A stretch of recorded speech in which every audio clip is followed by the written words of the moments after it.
soon destined for bonanza, and Boone's lanky partner, Wid, James Coburn, in his film debut.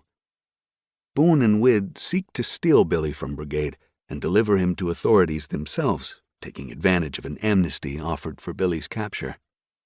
Together with the station master's widow, Carrie Lane, played by Karen Steele, Boetticher's paramour at the time, the wary opponents make their way to Santa Cruz. Meanwhile, the party is trailed by Billy's brother Frank, Lee Van Cleef, and his gang. As the journey progresses, it becomes evident that Brigade's real quarry isn't Billy. It's Frank, whom Brigade once rode in for murder as sheriff of Santa Cruz.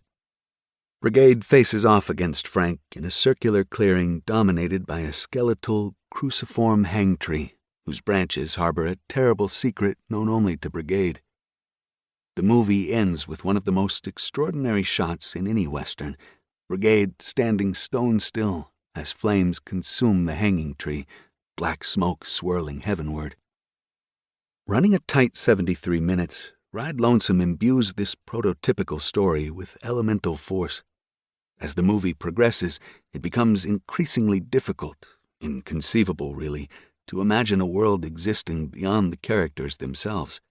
Civilization is always over the next rise, unseen and unattainable. Boetticher and Kennedy turned traditional Western tropes into rituals of reenactment and revenge. It's no coincidence that the final killing ground resembles a bull ring. Boetticher himself was a professional bullfighter.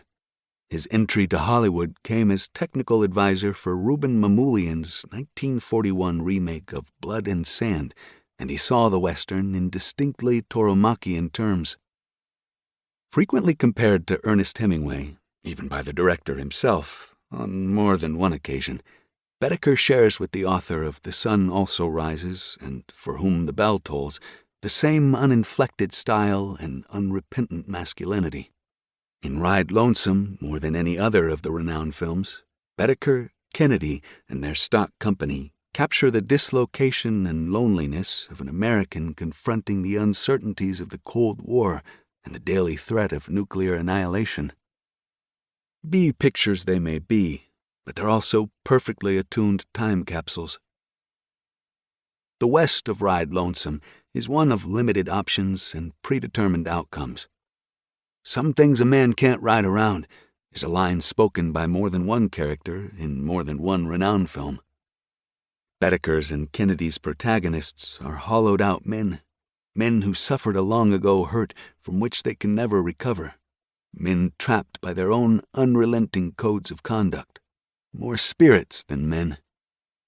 The bravura opening crane shot of Ride Lonesome, in which Brigade materializes out of the preternatural rock landscape of Lone Pine, California, makes the notion plain.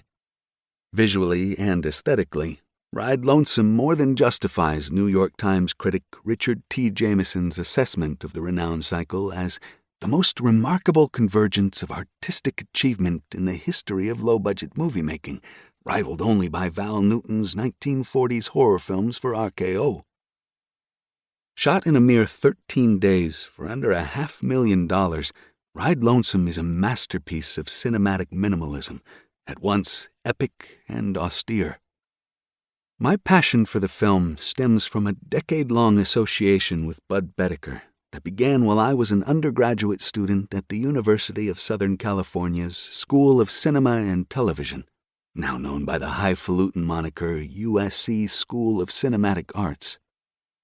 In the summer of 1982, as president of the department's Film Society, I curated one of the first comprehensive Boetticher retrospectives in the United States. Burt Kennedy contributed his memories in a series of question-and-answer sessions, as did James Coburn and L.Q. Jones. A visibly nervous Peter Bogdanovich, "Is Bud really here?" moderated the closing night discussion. That initial encounter blossomed into a mentor-disciple relationship and ultimately a professional partnership. In 1985, I served as one of the producers on Bud's final film, the semi-documentary My Kingdom 4, an account of his post-Hollywood life as a breeder of exceptional Spanish Andalusian and Portuguese Lusitano horses. My colleague and fellow Boetticher aficionado, Robert Knott,